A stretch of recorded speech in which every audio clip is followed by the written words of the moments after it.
So yun mga raider. Grabe putik to.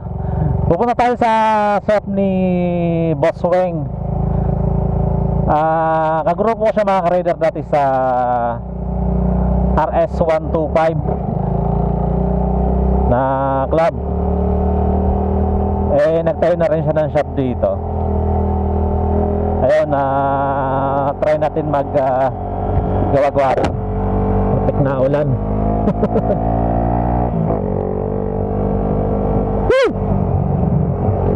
Isang taon yatang ulan to sa Katandaanes. Palangaw ko mga ka-rider kapag ano na tayo sa shop niya. Malakas sa kanila yung mga pantra magawa niya. Grabe naman dito. Dito pa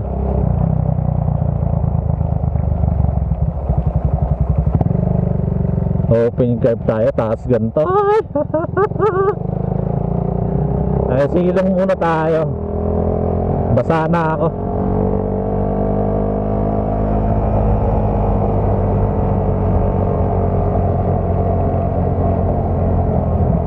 Saan ba pwede makisilong? Ito.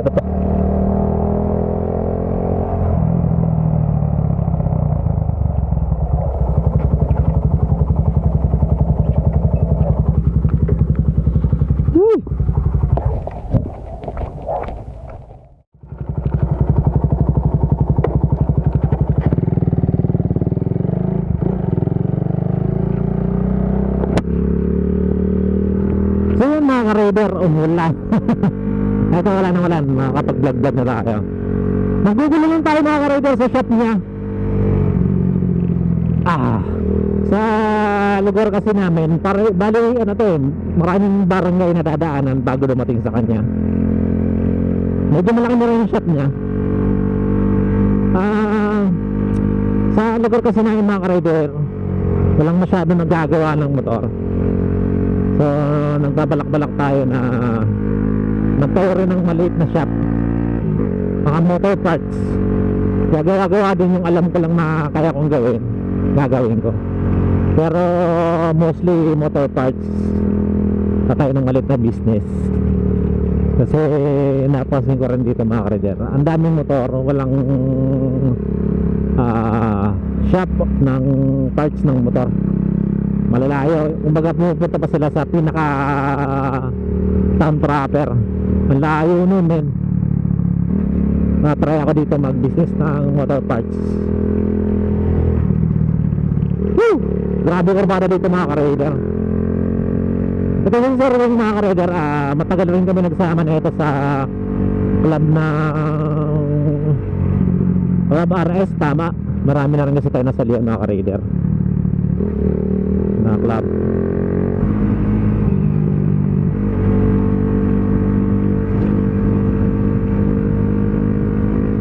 Laging nag-uulan kasi dito mga ka-rider, kaya di tayo masyado nakakapunta sa kanya.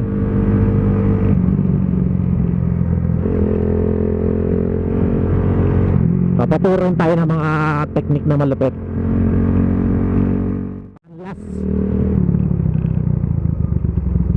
Ayun, nagawa pala. Daming landslide dito mga ka-rider, saka mga gantong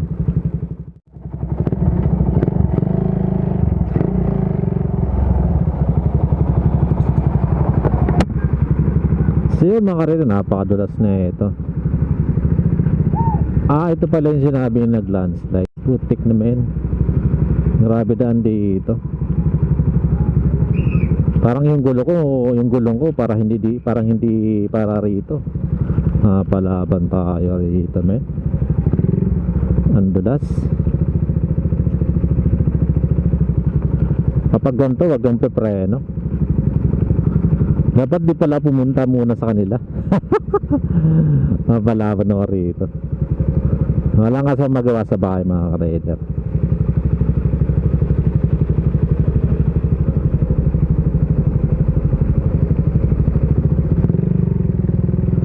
Ayun putik.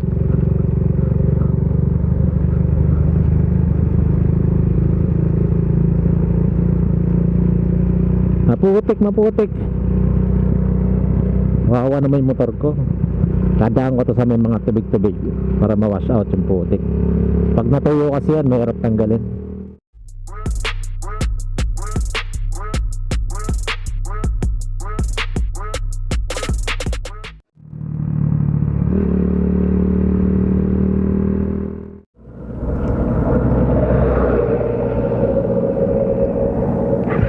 Nakikita nyo ba, nakikita mga ka-rider? Ayan o, straight na daan yan. Testing tayo rito. Pag nakita natin clear na, refresh ko lang kasi na ito. Titignan natin yung performance ng ano. Medyo okay naman eh. Testing lang tayo, diba? Yan, pwede na siguro yan.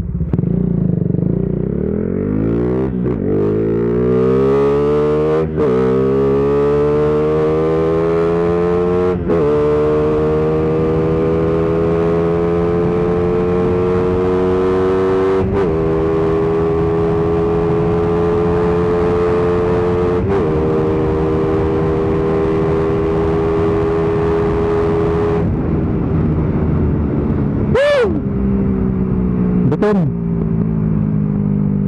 143 bitin.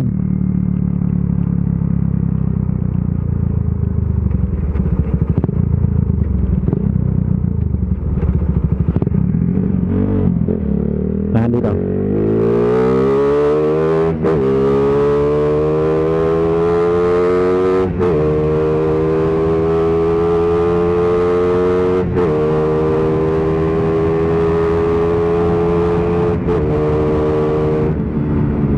tatawid kasi dito, ayun o, mas kinita dyan eh, ayun o.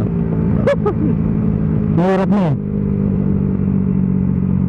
Ngayon mga ka-rider, 133 bitin yung kasada kasi pag yung malapit na ako parubado na. Woo! Tapos yung fifth gear natin, hindi natin sinagad talaga na ano, nag 6 gear agad tayo. Dapat isagad mo pa yung fifth gear nun eh, yung tipong hihingi hanggang So yung mga ka-rider, andito tayo ngayon sa shop ni Sir Weng. Ito mga ka-rider, sa may Ginubatan to, Bato, Catanduanes. Ito kakabuo lang ng barako. May barako din doon. Tapos ito mga ano to? On the beat. Hindi, ito isa. TMX na contact point.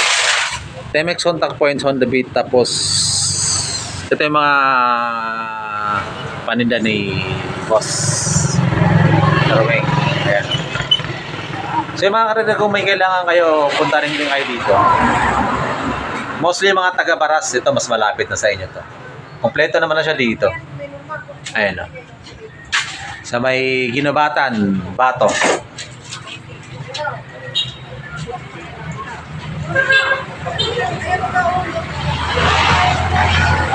Mga block, ito.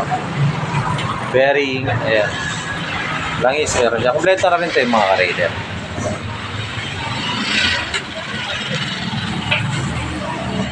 Mga naka-Raider din pala, Raider 150 carb.